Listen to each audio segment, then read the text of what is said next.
Welcome to the MLFF podcast with your host, Commissioner B. Jack. Welcome into episode 6.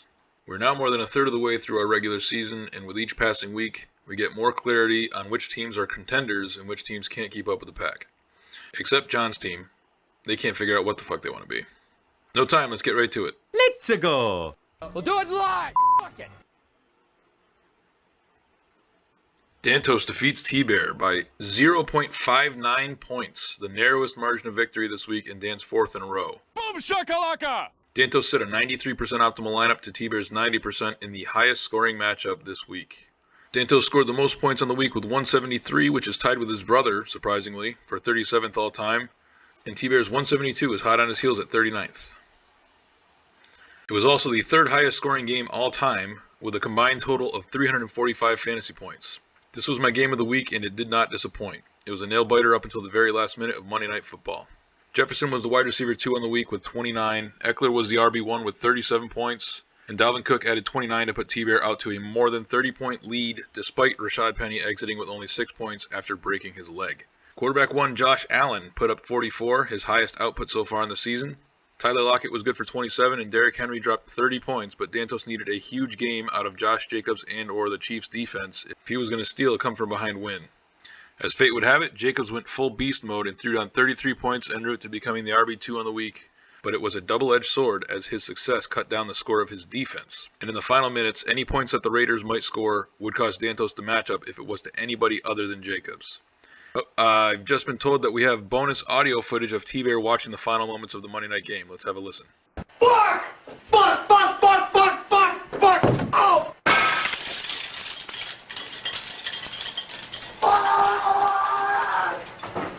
In other news, Dantos picked the wrong tight end again this week, and at this point I really think it's in his best interest to just drop one of them from his roster and take the decision out of his hands. As a side note, there are only a handful of solid tight ends in the NFL, but still somehow there are fucking 22 rostered in our league. Makes no sense. If T-Bear were playing literally anybody else, he would have won by at least 33 points. Maybe if he drafted the Bills' defense in the 6th round instead of the 7th, they would have given him another tasty sack to put him over the edge. That is disgusting. Dantos climbs 2 spots into first place and I'm the captain now. remains atop the East Division. T-Bear falls out of first in the South Division. Gardo defeats Ben by 11 points to secure his first win of the season and snap a 15-game losing streak that dates back to week 4 of last season, a full 372 calendar days. Ben played an 81% optimal lineup in his 4th consecutive loss, while Gardo's lineup was 86% optimal. Zeke struggled again, and T. Higgins saw limited usage with an ankle injury, but didn't record a single target and spent most of his time on the sidelines. Geno Smith and Mark Andrews had 31 and 21 points respectively, which was enough to power Gardo to the win, with the help of modest showings from Hill, Hunt, and Metcalf. Gardo's 114 points was the least points scored in a win this week, but would have beat out 4 other teams. Garrett Wilson was somehow a non-factor along with all other Jets pass catchers, despite the fact that they put up 40 points against the Dolphins. Herbert, Najee, and Waddle also struggled, but Nyheim Hines' night was cut short, just 1.3 points after suffering a serious back injury on Thursday night. Ramondre and the number 1 defense on the week, the undrafted Patriots defense, combined for 47 points to keep this matchup close though. Gardo jumps 1 spot to 11th place while Ben drops 1 spot to 10th. Spencer defeats Cody by 19 points with an 88% optimal lineup to Cody's 75% optimal lineup. It's Spencer's 3rd win in a row. He's on fire! And Cody's 2nd straight loss. This game was 10 points from blowout of the year territory before Monday night, when both wide receiver 3 Devontae Adams and tight end 2 Travis Kittle combined for 60 points to whittle a 79-point lead down to just 19 points. Wentz over Goff would have been enough on its own to win the match for Cody, but Singletary and Herbert had also taken fat shits. Clyde, Dobbins, and Corey Davis all had subpar days, but Mahomes' 39-point QB2 performance, as well as RB2 Leonard Fournette's 35, were more than enough to win this one comfortably. Spencer climbs 1 spot to 3rd place and remains atop the North Division, while Cody remains in 8th place. John beat me. No, I'm just playing. John defeated me by 21 points to end my undefeated season. I played an 86% optimal lineup to John's 98% optimal lineup, which is exactly what it takes to bring down a Goliath team like mine. Jalen Hurts was the QB3 on the week with 32 points, along with 24 from Kupp and 22 from Pierce. The supporting cast of A.J. Brown and Brandon Cooks had off weeks, but also included Pat Freiermuth, who got concussed, and bullet hole Brian Robinson, who was on a pitch count in his first game back from being shot. Allen Robinson and Tyler Boyd essentially did nothing, and Lamar had a pedestrian 19 points, but Protestant, Kamara, and Cooper combined for 67 to push John ahead for good. In all honesty, though, this loss was tactical. If you go undefeated all season, it can lead to overconfidence, and players don't perform the best of their ability. So this was an intentional loss against an opponent that it was deemed not a threat in order to keep my players sharp as we gear up for the number 1 overall seed and ultimately a run at the championship. John improves 2 spots to 5th place and claims first in the South Division, while I drop 1 spot to 2nd place and remain atop the West Division. Rhino defeats Jake by 25 points with an 83% optimal lineup to Jake's 71% optimal, the least optimal lineup on the week, and fitting for somebody who plans to quit the league at season's end.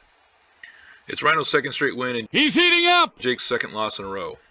Rhino's lineup was almost entirely underwhelming with the exception of Mike Williams, who had 21 points, but also the tight end 1 on the week, Taysom Hill, who had 112 yards and 4 total touchdowns, good for 43 fantasy points.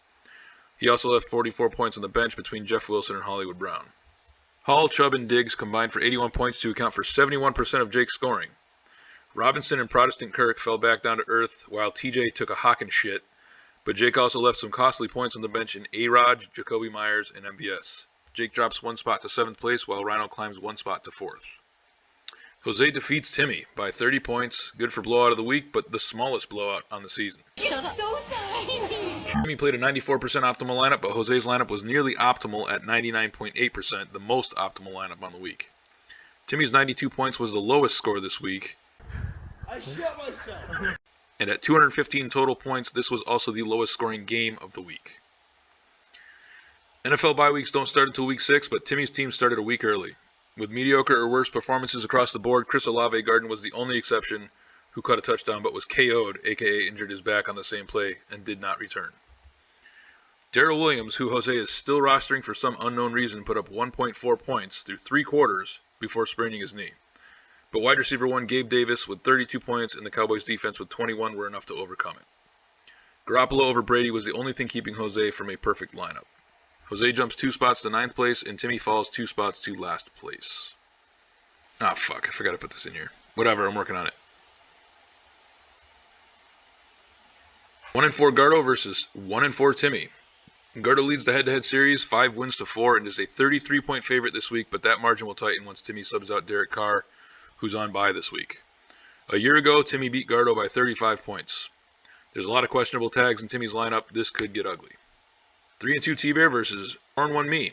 I'm an 11-point underdog because Bullet Hole Brian's projection is egregiously disrespectful. This is the game of the week based solely on the amount of shit I talk about T-Bear's 7th round draft pick.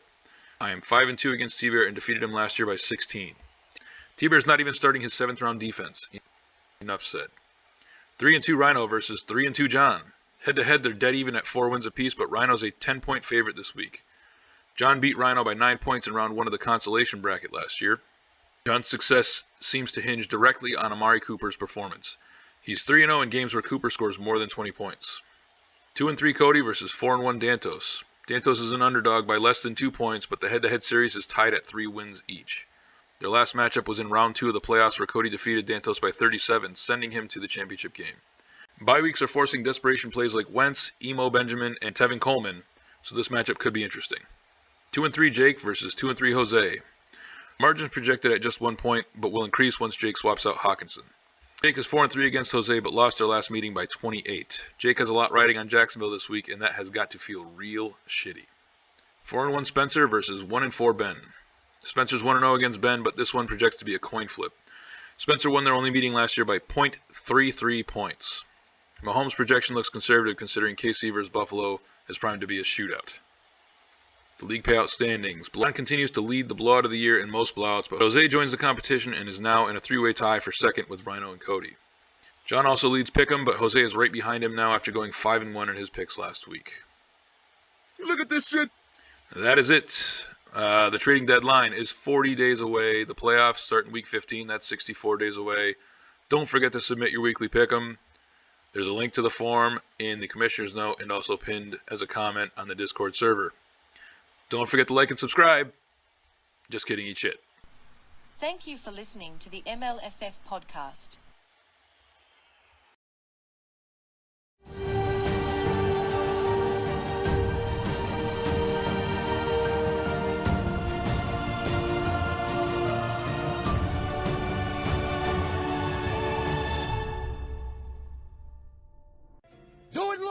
I'll write it and we'll do it live.